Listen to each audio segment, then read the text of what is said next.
Dans quelques années seulement, Starship devrait se poser sur la Lune. Mais il y a un composant crucial nécessaire pour que cela se produise, dont on n'a pas encore beaucoup entendu parler, les pieds d'atterrissage.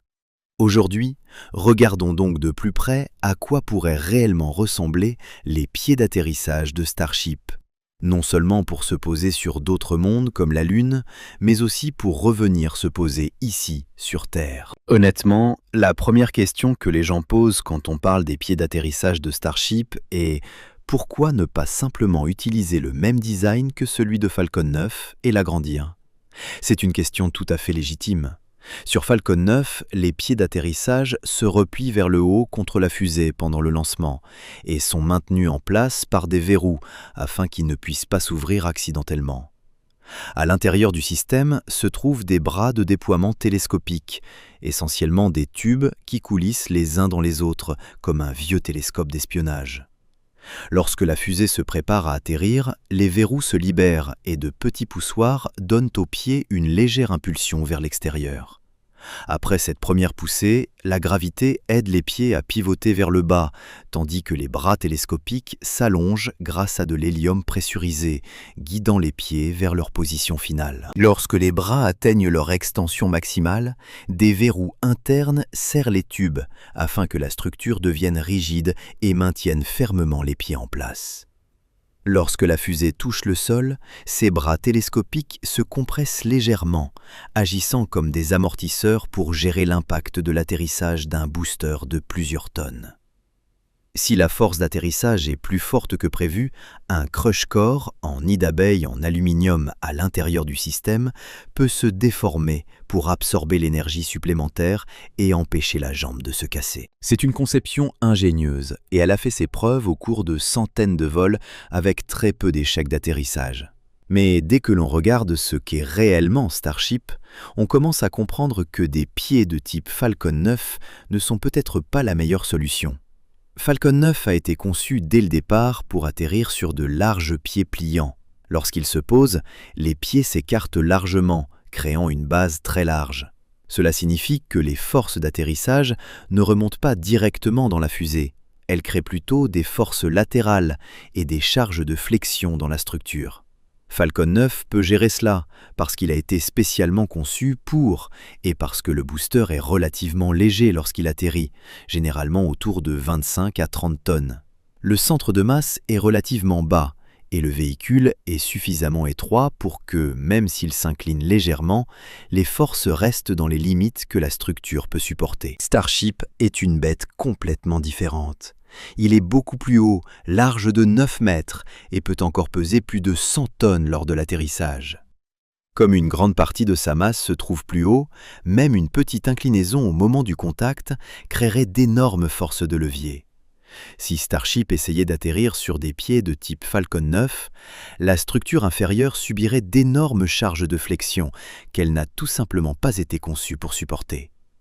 Pour survivre à cela, la fusée aurait besoin de fixations de pieds beaucoup plus solides, d'une structure plus épaisse, de charnières plus grandes et d'amortisseurs plus puissants. Et tout cela ajoute du poids, beaucoup de poids. Ajouter des pieds de type Falcon 9 à Starship pourrait signifier 10 à 15 tonnes de masse morte supplémentaire, ce qui réduirait directement la capacité de charge utile ou la marge de carburant. Comme l'objectif principal de Starship est de transporter d'énormes charges vers l'orbite, une telle pénalité irait complètement à l'encontre de ce but. Il y a aussi la question de la maintenance. Les pieds de Falcon 9 doivent être inspectés après l'atterrissage pour vérifier les charnières, les verrous et les noyaux d'écrasement. C'est gérable lorsque les boosters volent toutes les quelques semaines, mais Starship est censé atterrir, se ravitailler et repartir rapidement, presque comme un avion. Ajouter davantage de pièces mobiles ne ferait que ralentir ce temps de remise en service. Alors à quoi ressembleront réellement les pieds d'atterrissage de Starship ? Commençons par la version conçue pour la Lune, le Starship Human Landing System. Un détail important est que la version HLS devrait atterrir en utilisant des propulseurs d'atterrissage placés plus haut sur le véhicule, plutôt que les moteurs principaux. L'objectif est d'éviter de projeter d'énormes quantités de poussière et de débris lunaires à la surface. Ce choix de conception change complètement la dynamique de l'atterrissage et pourrait permettre une configuration de pieds différente de celle utilisée pour les Starships qui atterrissent sur Terre. Sur la Lune, des pieds d'atterrissage ajustables pourraient être très utiles. Si un atterrissage devait être interrompu au dernier moment et que le véhicule se posait quelque part d'imprévu, la surface pourrait ne pas être parfaitement plate. Que ce soit sur la Lune ou sur Mars, interrompre la séquence d'atterrissage très tard peut ne pas toujours être possible. Donc, le vaisseau doit être capable de gérer un terrain irrégulier. Des pieds ajustables pourraient également aider si la fusée atterrit légèrement inclinée et doit ensuite se remettre à niveau. Une autre idée qui a été proposée est un système mécanique plus simple, où les pieds s'étendent vers le bas et se compressent automatiquement en fonction de la force qu'ils ressentent lorsqu'ils touchent le sol. Dans cette configuration, chaque pied se rétracterait légèrement jusqu'à ce qu'ils partagent tous le poids du véhicule de manière uniforme. Cela compenserait naturellement les petites différences de hauteur du sol ou de la douceur du terrain, sans nécessiter de système complexe de scan du terrain. On peut même pousser cette idée encore plus loin. La résistance dans chaque pied pourrait être calibrée en fonction de la masse totale de la fusée et du nombre de pieds qui la soutiennent.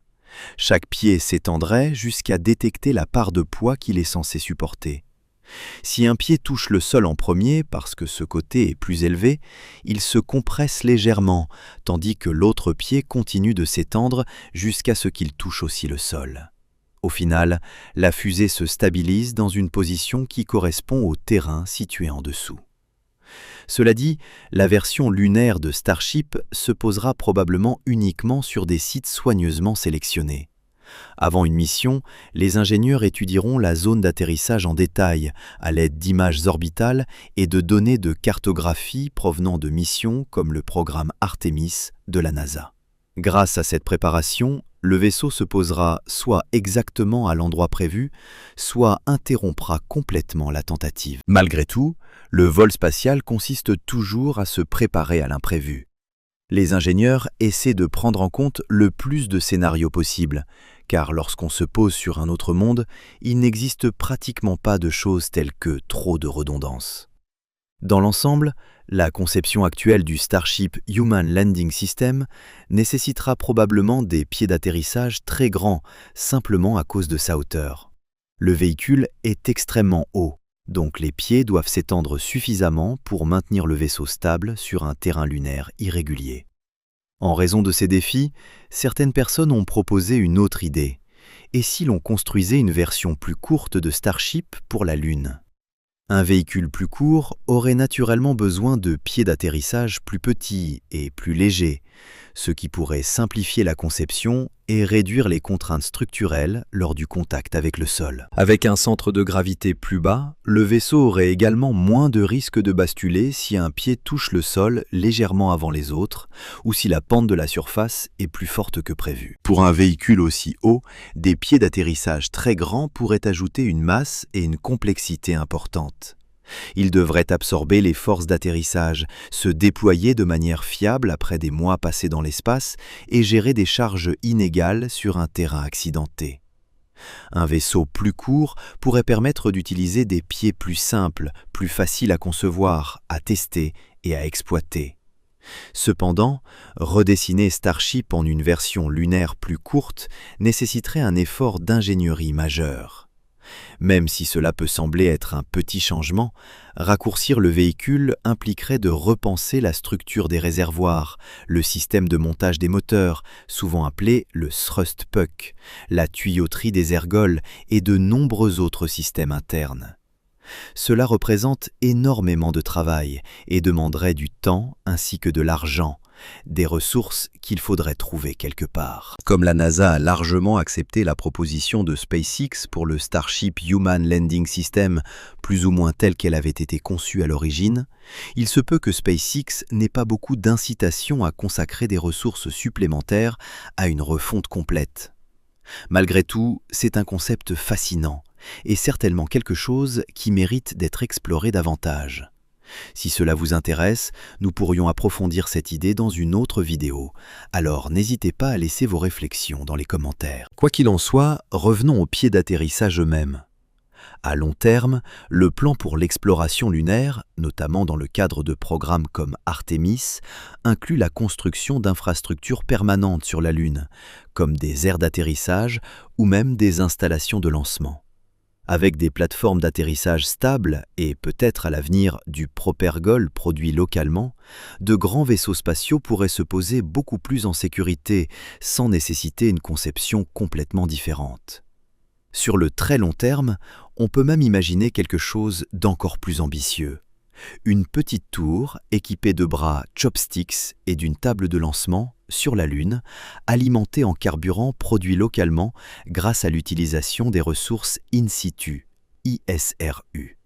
C'est évidemment très lointain, mais c'est une idée intéressante à envisager. Si une telle infrastructure voyait un jour le jour, des Starships non modifiés pourraient potentiellement voler directement vers la Lune et y être capturés ou entretenus, un peu comme sur Terre.